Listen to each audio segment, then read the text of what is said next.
Have you ever thought you knew everything about your own child, only to discover you were completely wrong? Have you ever stood at a grave and realized that the person lying beneath the cold stone was a stranger to you, despite sharing your blood? Well, let me tell you what happened to me on a rainy Tuesday morning that changed everything I thought I knew about my life, my son, and what it truly means to be a father.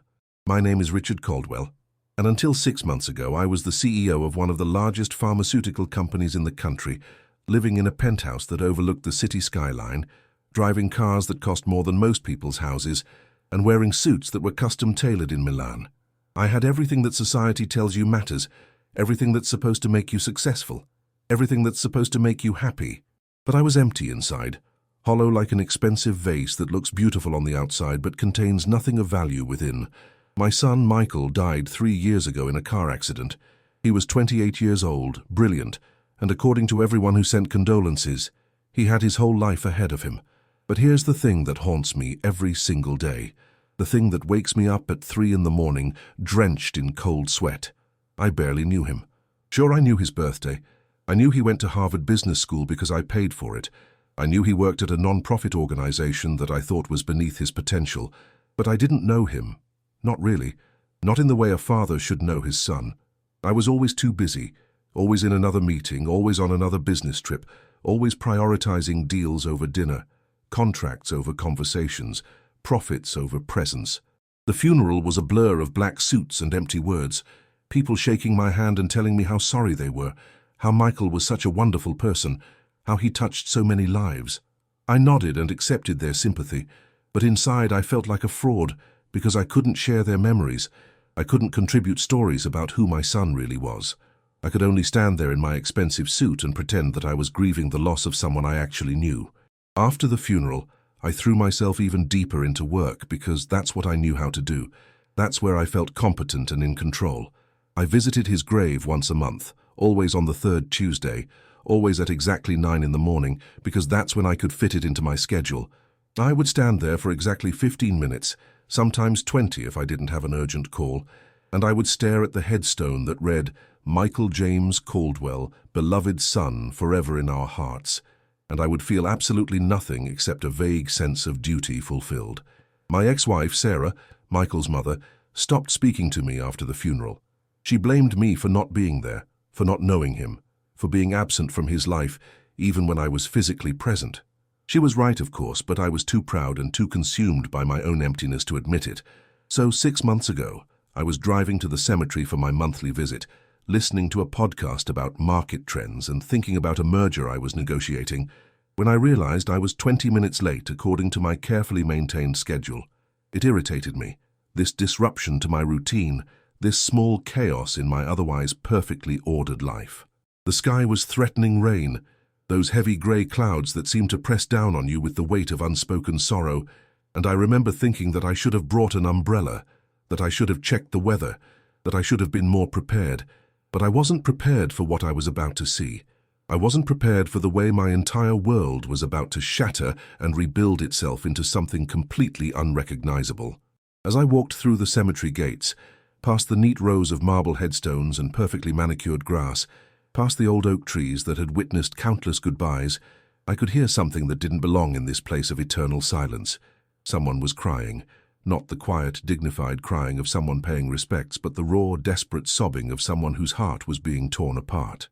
The sound made my skin prickle with discomfort, because I had spent the last 3 years carefully avoiding any genuine emotion, carefully maintaining a wall between myself and any real feeling.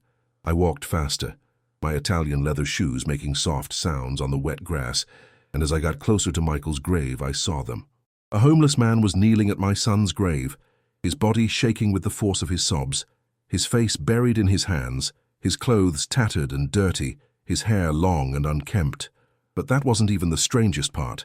That wasn't what made me stop dead in my tracks with my heart suddenly pounding in my chest. Next to him, standing so still she might have been a statue, was a little girl who couldn't have been more than 7 years old. She had dark curly hair that was tangled and needed brushing, a pink jacket that was 2 sizes too small, and had seen better days, scuffed sneakers with holes in the toes, and the most heartbreaking expression I had ever seen on a child's face. She wasn't crying, But her eyes were red and swollen like she had cried so much she had no tears left, and she was holding the homeless man's shoulder with one small hand, trying to comfort him in the way children do when they don't fully understand the weight of grief, but feel it nonetheless. My first reaction, I'm ashamed to admit, was anger. Who were these people? What right did they have to be at my son's grave? This was private property. This was my grief. This was my son. I felt a surge of protective possessiveness that was probably 3 years too late and completely misplaced. I approached them with my CEO voice, the one I used in boardrooms when I wanted to establish dominance and make it clear who was in charge, the voice that had closed million-dollar deals and intimidated competitors. "Excuse me," I said, my tone cold and clipped. "This is a private grave. I'm going to have to ask you to leave." The homeless man looked up at me with eyes that were bloodshot and filled with such profound pain that it actually made me take a step back. He was younger than I initially thought, maybe in his early 40s, with a face that might have been handsome once, before life had worn it down with hardship and suffering. His hands were calloused and dirty, his fingernails broken, his clothes smelling of the streets and desperation.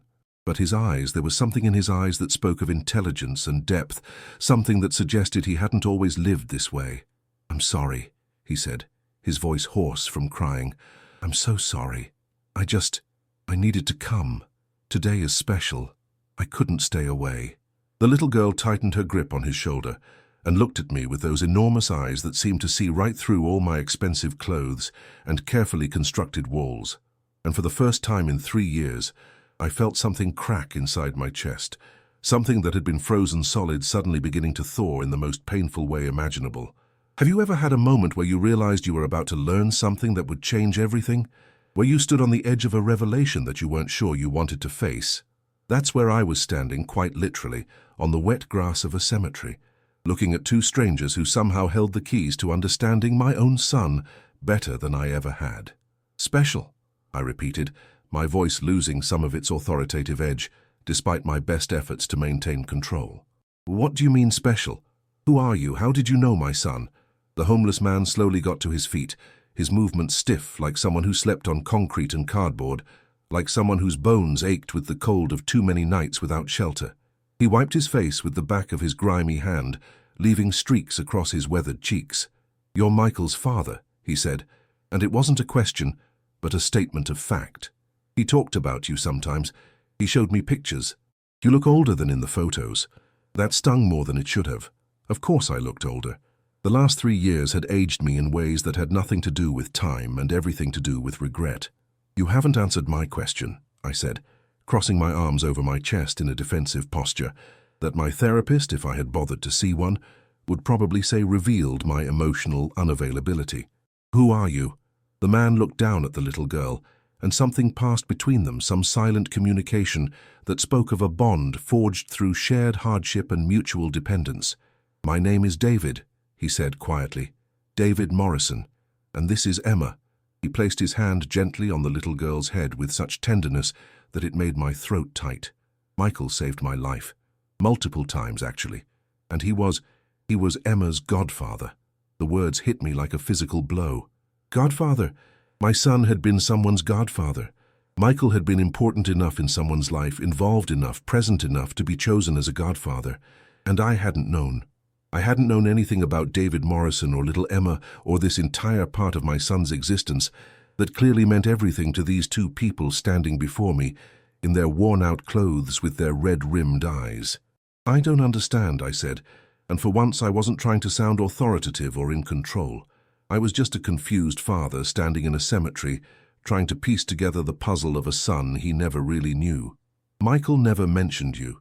There was nothing in his personal effects about a godchild."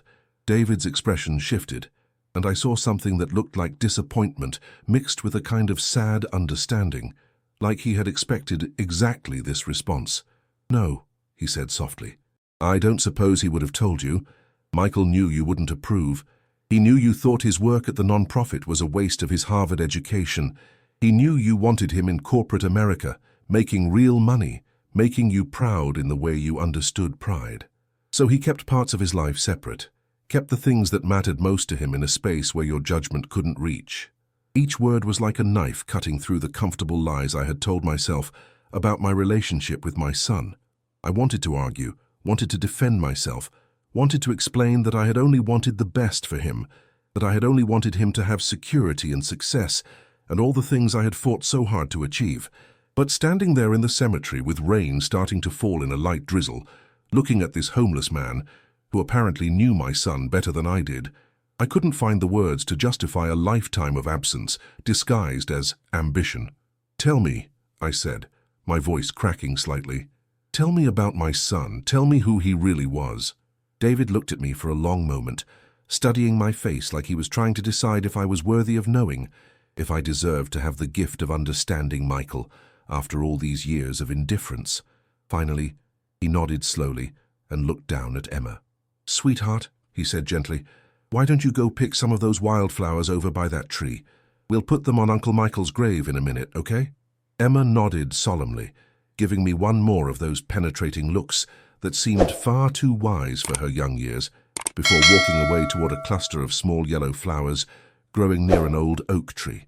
David watched her go with an expression of such protective love that it made me realize I couldn't remember ever looking at Michael that way, couldn't remember ever watching him with that kind of open, vulnerable affection. "She calls him Uncle Michael," David said, his voice thick with emotion. "Even though he's gone, she still talks to him. She comes here every week, every single week, no matter what, and she tells him about her day, about what she learned, about what made her happy or sad. She's 7 years old and she understands loss better than most adults because she's already lost so much." The rain was getting heavier now, soaking through my expensive suit jacket, plastering my hair to my forehead, but I didn't move. I couldn't move. I was rooted to the spot, desperate to hear more, desperate to fill the enormous gaps in my knowledge of who my son had been. "I met Michael 4 years ago," David began, his voice taking on the quality of someone telling a story that had been told before, a story that was precious and painful in equal measure.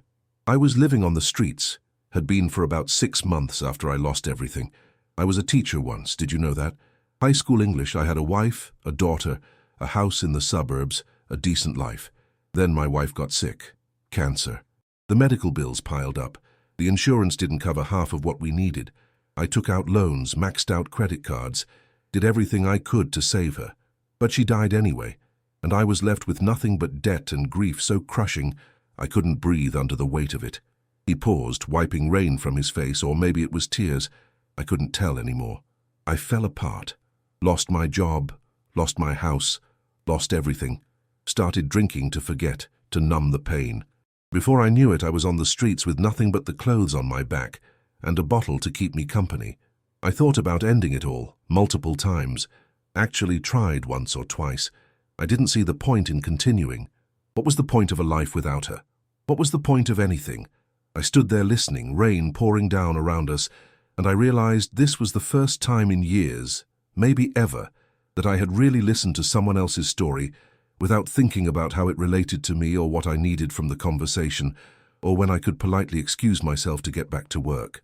"One night," David continued, "I was sleeping in an alley behind a restaurant, and some kids found me. Teenagers, probably 16 or 17, looking for trouble. They started kicking me, calling me names, treating me like I was garbage, like I wasn't even human. I was too weak and too drunk to fight back. I just curled up and hoped they would get bored and leave before they killed me. And then Michael showed up." David's face transformed when he said my son's name, lit up with something that looked like reverence and love and gratitude all mixed together. "He wasn't a big guy, your son, wasn't particularly intimidating physically, but he stepped between me and those kids and he told them to stop with this authority in his voice that made them actually listen. He pulled out his phone and said he was calling the police, and those kids ran. Then Michael knelt down next to me in that dirty alley and he asked if I was okay, really asked, like he genuinely cared about the answer. He helped me up, took me to a diner, bought me food and coffee, and he sat with me for 3 hours just talking, just listening to my story like it mattered, like I mattered. I felt something wet on my face that wasn't rain, felt my vision blurring in a way that had nothing to do with the weather. That was the first night, David said, his voice soft and reverent, but it wasn't the last. Michael came back the next week and found me in the same alley. He brought food, clean clothes, toiletries. He helped me find a shelter that had space available. He connected me with resources for addiction support. He visited me every single week, without fail, For months. When I relapsed, and I did relapse several times because recovery isn't a straight line, he didn't judge me or give up on me. He just helped me get back up and try again. He saw me, really saw me, not as a homeless drunk, but as a human being who was struggling, as someone worthy of dignity and compassion and second chances. The rain was coming down in sheets now, but neither of us suggested moving to shelter. This moment felt sacred somehow, this sharing of truth in the place where my son's body lay beneath the earth. He got me into a rehabilitation program, David continued. A good one I could never have afforded on my own. He visited me there too every week, bringing books because he remembered I mentioned I used to teach English, bringing hope when I had none. When I got out, clean and sober for the first time in years, he helped me find a job. Nothing glamorous, just janitorial work at the non-profit where he worked. But it was honest work and it was a start. He helped me find a small apartment, helped me get back on my feet, helped me remember that I was more than my worst moments, more than my biggest mistakes. I was openly crying now, not caring that this homeless man could see my tears, not caring about maintaining the facade of the controlled, unemotional CEO who never let anyone see weakness. For 2 years, David said, I had my life back. I was working, I was sober, I had a place to live. Michael became like family to me, the only family I had left, and then Emma came into the picture. He glanced over at the little girl who was still picking flowers, humming softly to herself, giving us space for this painful conversation. Emma's mother was a woman I met at a support group meeting, Jennifer. She was struggling too, trying to get clean, trying to be a good mother. We became friends, supported each other through the hard days. Michael met her a few times when she came to pick me up after our meetings. When Jennifer got sick, really sick, she asked Michael and me to take care of Emma if anything happened to her. David's voice broke completely then. She died 2 months before Michael did. Cancer, just like my wife. And Michael, your son, he stepped up without hesitation. He became Emma's godfather officially, started the paperwork to potentially adopt her if I couldn't get my finances in order. He paid for her school supplies, her clothes, her food. He spent time with her, read to her, helped her with homework, took her to the park. He loved her like she was his own daughter. I couldn't speak. My throat was too tight, my chest too constricted with the enormity of what I was learning. This man, this homeless man I had initially wanted to chase away from my son's grave, was telling me about a version of Michael I never knew existed, a Michael who was kind and compassionate and present in ways I had never been. When Michael died, David said, his voice dropping to barely above a whisper, I lost everything again. Not just him, not just my friend and the closest thing I had to family, but the job too, because I couldn't function, couldn't show up, couldn't do anything but grieve. I started drinking again, couldn't pay rent, got evicted. I tried to take care of Emma. I really did, but how do you take care of a child when you can't take care of yourself? How do you provide stability when your whole world is falling apart? The question hung in the air between us, rhetorical but devastating. Social services almost took her, David continued. They probably should have, but Emma, she begged them to let her stay with me. She said I was all she had left, that she couldn't lose someone else she loved. So they're letting me keep her for now, but we have to check in every week. Prove that she's being cared for, prove that we have food and shelter even when we barely do. We've been staying at shelters, sometimes sleeping in my old car when the shelters are full, moving from place to place. It's no life for a child, I know that. But I can't lose her too. I can't let her go into the system. Michael made me promise to take care of her.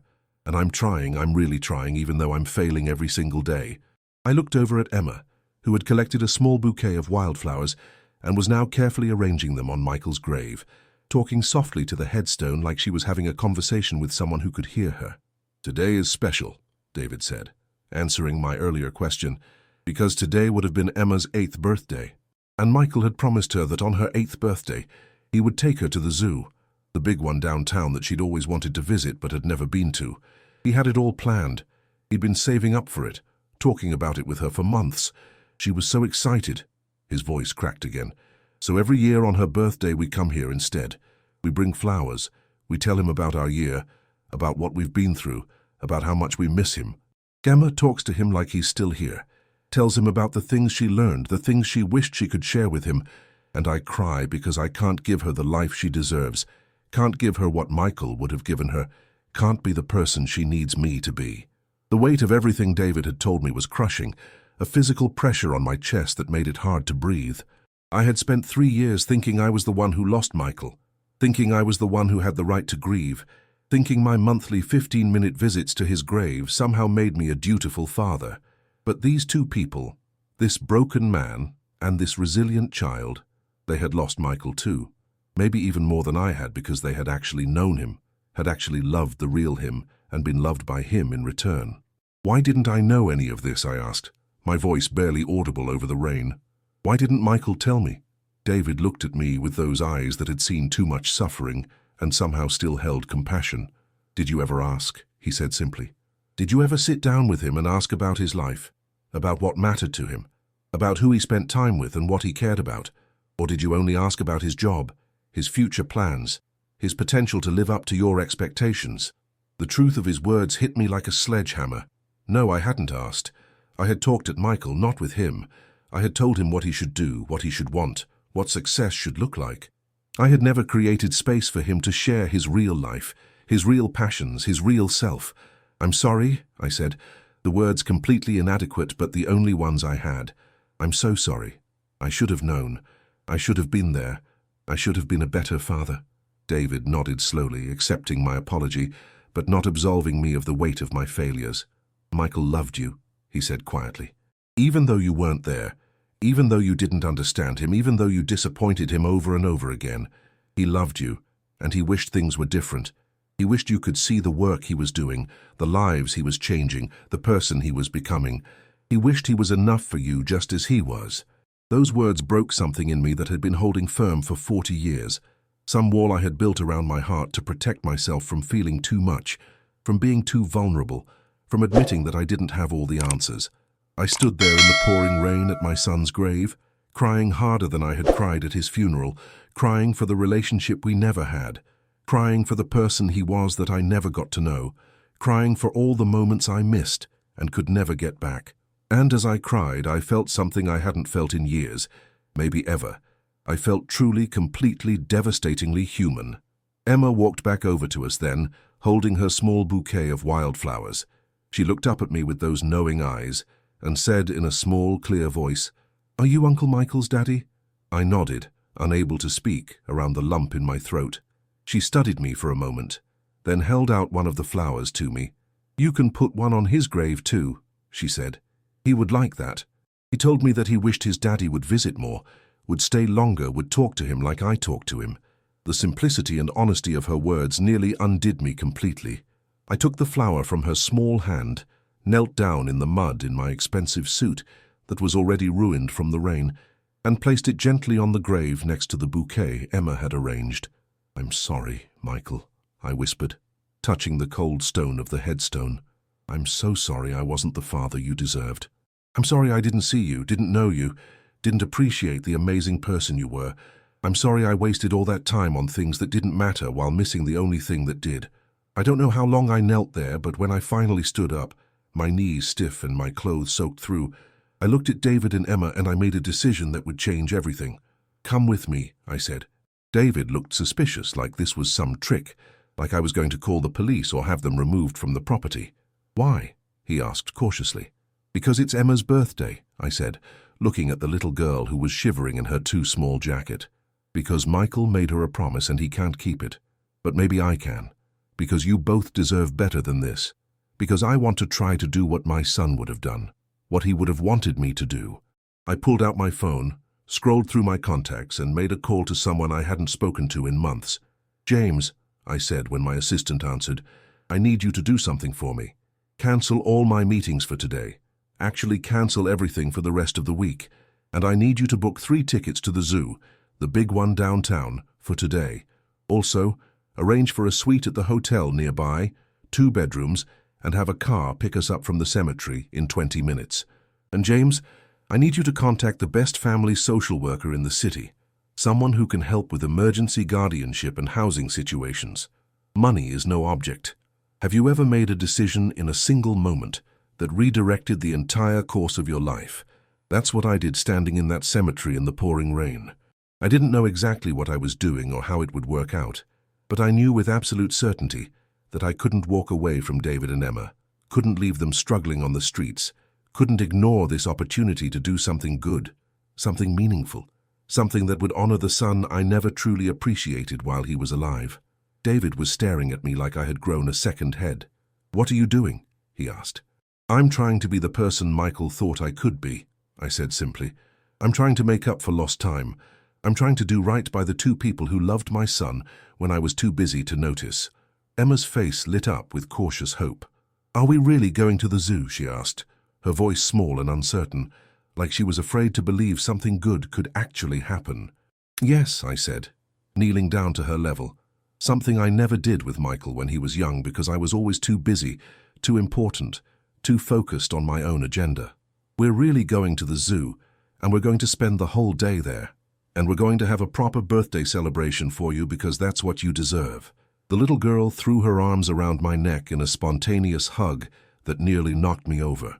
I froze for a moment, not used to this kind of open affection, not used to being hugged by a child, not used to feeling this overwhelming surge of protective tenderness. Then slowly, carefully, I wrapped my arms around her small body and hugged her back, and something in my chest that had been frozen for years began to thaw. David was still looking at me with suspicion, mixed with desperate hope. "Why are you doing this?" he asked. "I don't understand. 5 minutes ago, you wanted us to leave." "Because 5 minutes ago I was still the person I've been for the last 40 years, I said, standing up but keeping my hand on Emma's shoulder. "I was still the man who prioritized all the wrong things, who measured success by money and power instead of connection and compassion. I was still my father's son, following in his footsteps of emotional distance and workaholic tendencies, perpetuating the same patterns of absence that made my own childhood feel empty. But my son, your friend, Emma's godfather, he broke that pattern. He chose differently. He chose to show up, to be present, to love people who society had discarded. And I hope, it's not too late for me to learn from him." The car I had arranged arrived, a sleek black sedan that looked absurdly out of place in the cemetery. The driver got out with an umbrella, looking confused about why he was picking up a well-dressed CEO and a homeless man with a child from a graveyard in the pouring rain. "Sir," he said questioningly. "This is David and Emma," I said firmly. "They're my guests. Please take us to the downtown zoo." I could see the driver's hesitation, could see him taking in David's shabby appearance, the smell of the streets that clung to his clothes, the general dishevelment that marked him as someone who didn't belong in a car like this. And I realized this was a test, a small one but significant nonetheless.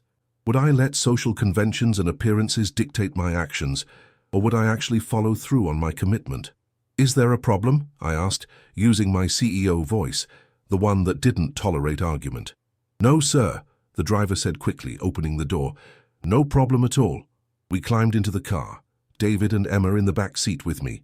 Emma was bouncing with excitement, her earlier sadness temporarily forgotten in the thrill of this unexpected adventure.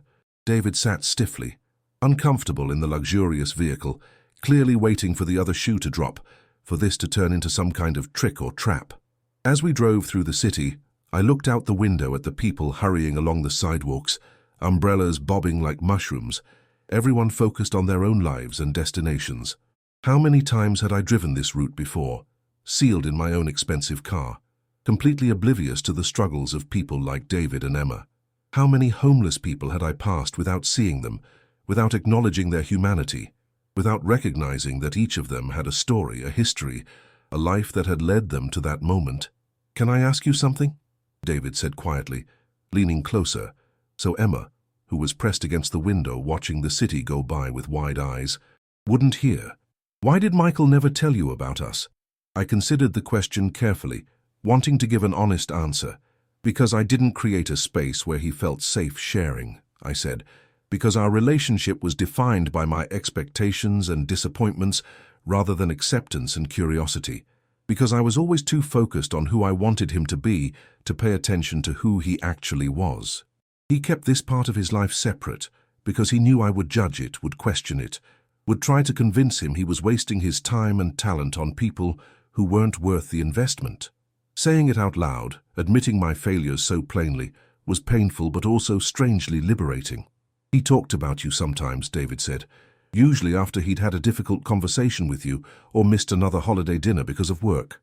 He would say that he wished things were different, that he wished you could see that success wasn't just about money and status, that he wished you could understand that the work he was doing mattered, that the lives he was touching were valuable. Each word was a small knife cutting into my conscience. He never stopped hoping you would change, David continued. Even when you criticized his choices, even when you missed important events, even when you made it clear you were disappointed in him. He never stopped hoping that one day you would really see him, would really understand what drove him, would really appreciate the person he was trying to become. I couldn't respond. My throat was too tight with emotion, with regret, with the crushing weight of opportunities lost forever.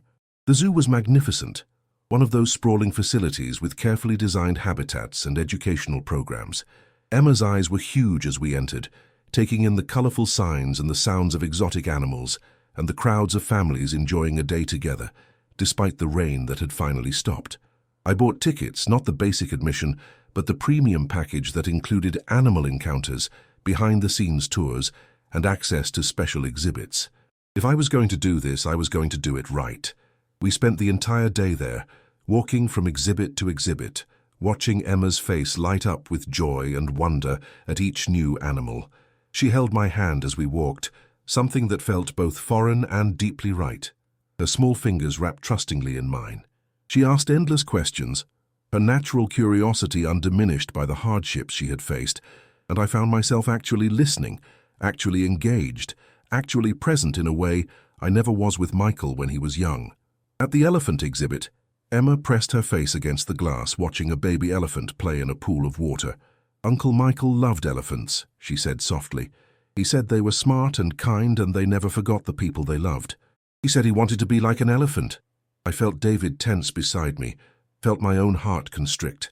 Of course, Michael loved elephants. It made perfect sense for someone like him, someone who valued memory and loyalty and emotional depth. And I had never known this simple fact about my own son. "What else did Uncle Michael love?" I asked Emma gently, kneeling beside her at the glass. She thought about it seriously, her little face scrunched up in concentration. "He loved books, especially old ones with pictures.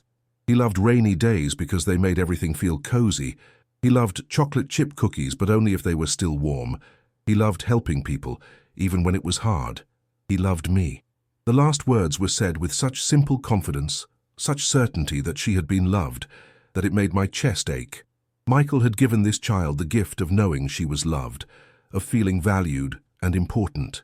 It was a gift I had never successfully given to him. We watched the elephants for a long time, the three of us standing together in comfortable silence. Then Emma tugged on my hand and said, "Can we see the giraffes now?" Uncle Michael said they were his second favorite. We spent hours exploring every corner of the zoo. We watched feeding times, attended educational talks, took hundreds of photos on my phone, most of them of Emma grinning with various animals in the background. David relaxed as the day went on, his suspicion gradually giving way to cautious enjoyment. I watched him watch Emma, saw the love in his eyes, the protective tenderness, the determination to give her happiness, even when he had so little to give. By the time the zoo was closing, Emma was exhausted but glowing with happiness. She fell asleep in the car on the way to the hotel, her head resting against David's shoulder, her hand still clutching a stuffed elephant I had bought her at the gift shop. At the hotel, I had arranged for a suite with 2 bedrooms, one for David and one for Emma. The staff gave us curious looks, clearly wondering about the nature of our relationship, this well-dressed businessman checking in with a homeless man and a child. But I was past caring about appearances, past worrying about what people thought. Room service brought dinner, more food than the 3 of us could possibly eat, but I wanted Emma to have choices, wanted her to experience abundance and plenty, wanted her to feel, even for one night, like she didn't have to worry about where her next meal was coming from. She ate with the enthusiasm of someone who knew hunger too well, trying a little bit of everything, her eyes wide with delight. After dinner, David helped Emma get ready for bed in her room. I heard them talking softly, heard her ask if this was real, if they were really here, if they could stay. His answers were gentle but honest, telling her he didn't know what would happen tomorrow, but tonight they were safe. Tonight they were warm and fed and cared for. When Emma was asleep, David came out to the sitting area where I was waiting. He looked exhausted, the kind of bone-deep tiredness that comes from constant stress and insecurity, from never knowing where you'll sleep, or how you'll survive another day. I don't understand what's happening, he said, sitting down heavily on the couch. I don't understand what you want from us or why you're doing this. I don't want anything from you, I said honestly. I'm doing this because my son cared about you both, and I should have known that, should have been part of that caring. I'm doing this because you've been through hell and you deserve better. I'm doing this because maybe, just maybe, I can do something that matters, something that would make Michael proud, something that gives meaning to his loss. David studied me carefully. People like you don't usually see people like me, he said. We're invisible, inconvenient, easy to ignore. You walk past us on the street and pretend we don't exist because it's uncomfortable to acknowledge our humanity, uncomfortable to admit that we're not that different from you, that a few bad breaks and we could be in each other's positions. He was right, of course. I had walked past hundreds of homeless people in my life without really seeing them, without considering their stories or their struggles. I see you now, I said, and I can't unsee you. I can't go back to the person I was this morning who thought a 15-minute visit to a grave once a month made me a good father. I can't go back to pretending that money and success are what matter most. Michael's death should have taught me that 3 years ago, but I was too proud and too scared to learn the lesson. Maybe it took meeting you and Emma to finally break through my defenses. We sat in silence for a while, the weight of the day settling over us. Finally, David spoke again. What happens tomorrow? He asked, voicing the question that had been hanging between us all day. Tomorrow, I said slowly, we start figuring out a real solution. I've already contacted a social worker who specializes in family reunification and housing stability. We're going to meet with her tomorrow afternoon. We're going to find you a safe, stable place to live. We're going to get Emma enrolled in a good school. We're going to connect you with job opportunities and support services.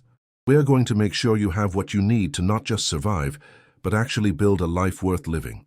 David was shaking his head, tears streaming down his face. Why? He asked again. Why would you do all that for people you just met?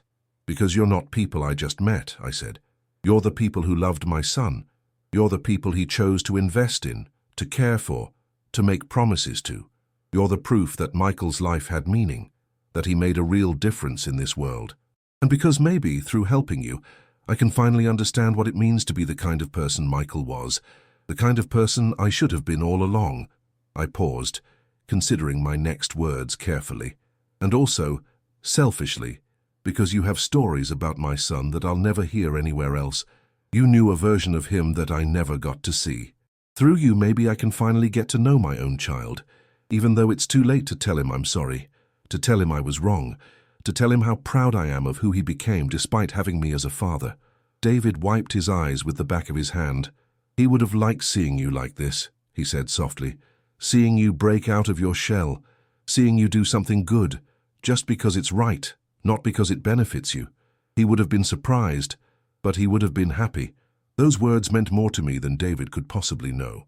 The idea that Michael would have been proud of me, would have approved of my actions, gave me strength to continue, to not let this be just a one-day gesture, but the beginning of real, lasting change. That night I couldn't sleep. I lay in the hotel bed listening to the city sounds outside the window, thinking about everything that had happened. 12 hours ago, I had been driving to the cemetery annoyed about being 20 minutes late for my scheduled grief. Now I was lying in a hotel room with a homeless man and a 7-year-old girl sleeping in the rooms next to mine, and I had committed myself to fundamentally changing not just their lives but my own. The next morning, we had breakfast together in the hotel restaurant. Emma was still shy around me, still uncertain whether this new reality was permanent or just a beautiful dream that would dissolve in the harsh light of day. But she was opening up, telling me about her favorite subjects in school, about the books she liked to read, about the drawings she made when she couldn't sleep at night. The social worker I had contacted, a woman named Maria Rodriguez, met us at the hotel that afternoon. She was professional but warm, clearly experienced in dealing with complicated family situations. She interviewed David and Emma separately, then together, assessing their situation and needs with both efficiency and compassion. After several hours of paperwork and discussion, Maria laid out a plan. "This is a complex situation," she said, looking at all of us gathered in the sitting area of the suite, "but it's not insurmountable. David, you've demonstrated your commitment to Emma's well-being despite incredibly difficult circumstances, That counts for a lot.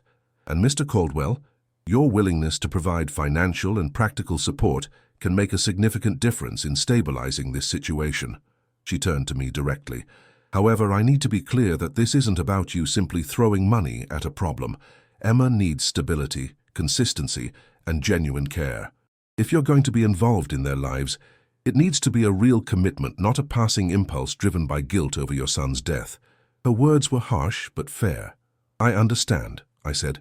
"I'm not looking for a quick fix or a way to assuage my conscience. I want to help them build a real, stable life.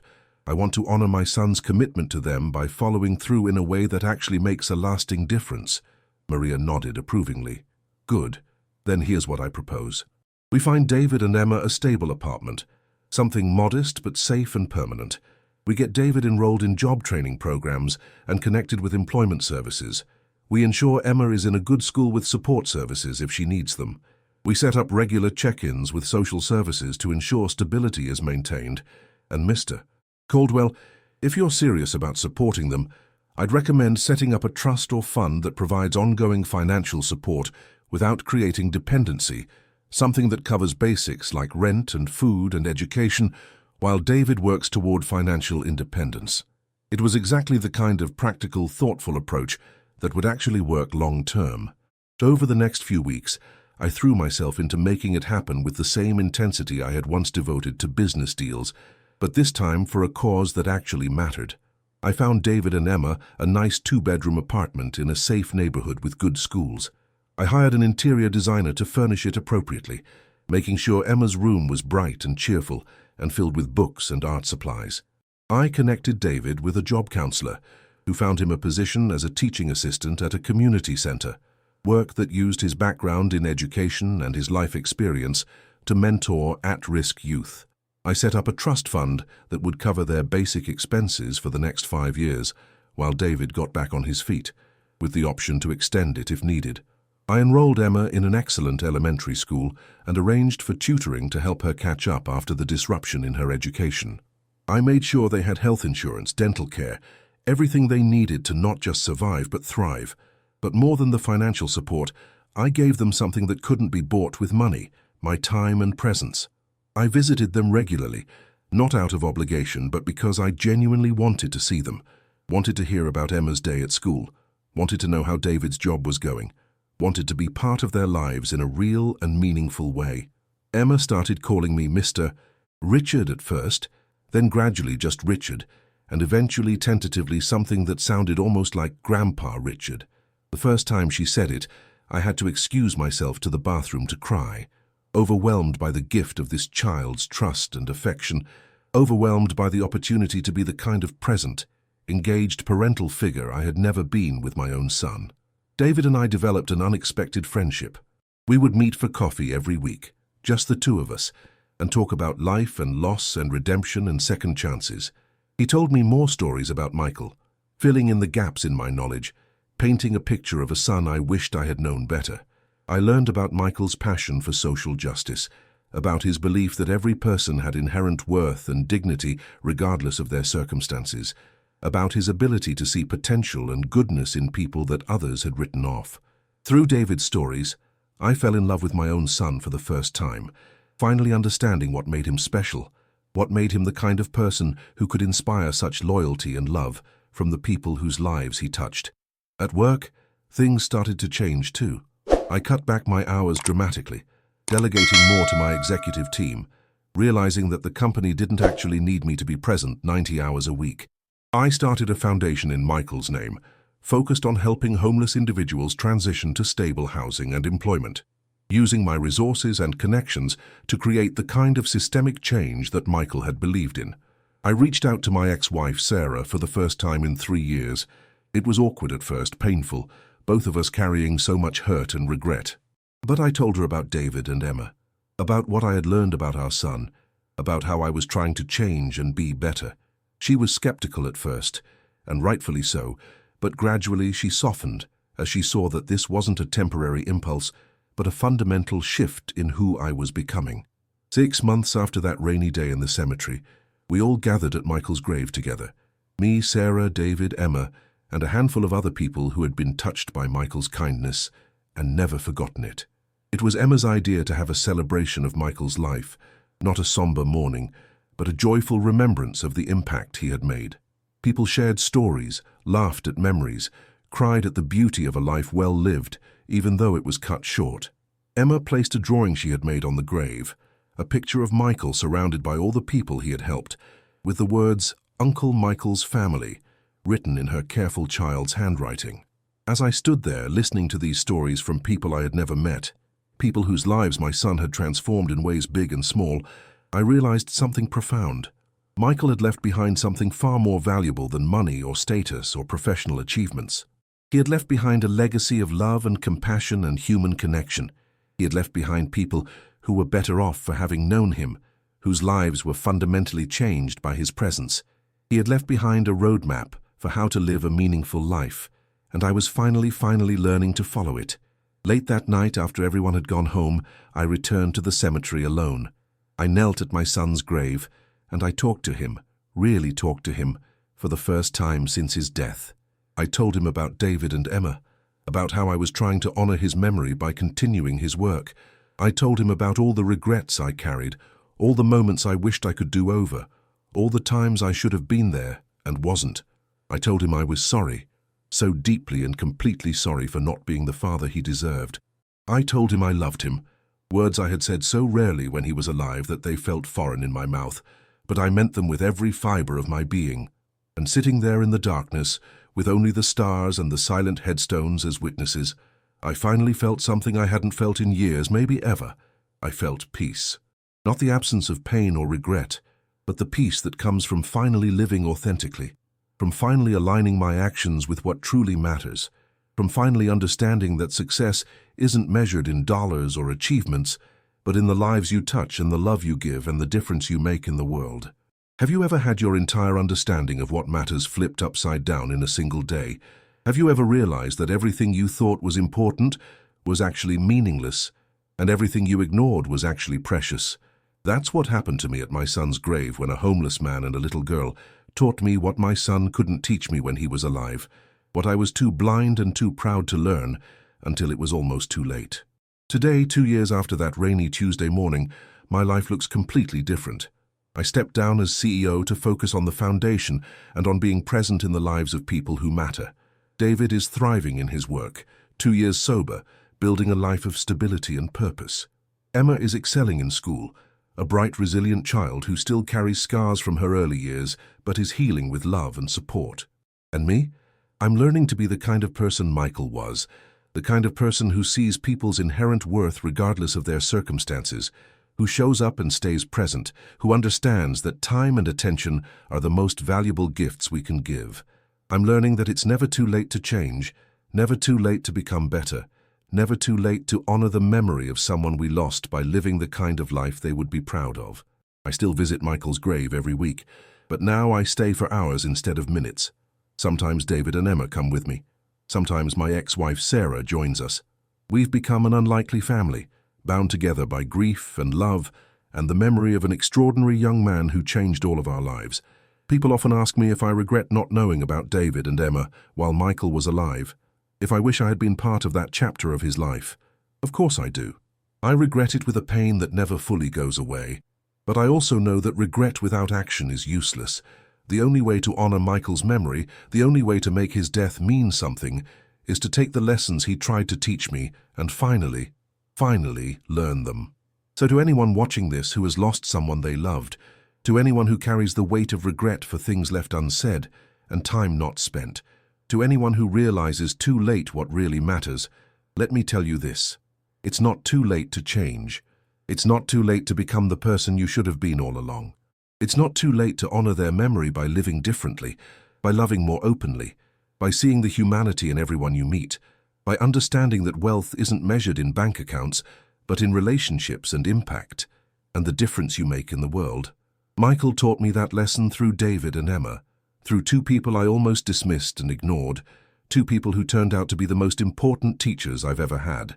And I'm grateful, so deeply grateful, for that rainy day in the cemetery, when my comfortable illusions were shattered, and I was finally forced to see the truth about my son, about myself, about what it means to live a life that matters, If this story has touched your heart, if you've ever struggled with being present for the people you love, if you've ever realized too late what truly matters, I want to hear from you.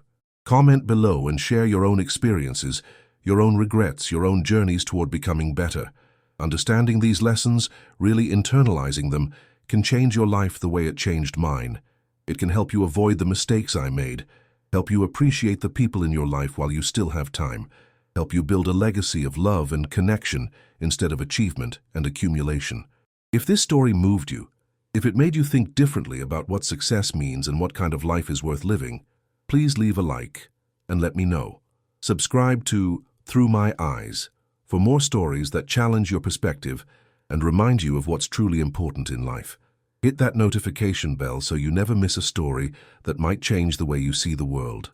Thank you for listening to my story, for witnessing my transformation, for being part of this community that believes in second chances and redemption and the power of love to heal even the deepest wounds. Michael may be gone, but his impact lives on through David, through Emma, through me, and now through you as you carry these lessons forward into your own life. Remember, it's never too late to change, never too late to see what you've been missing, never too late to become the person you were always meant to be.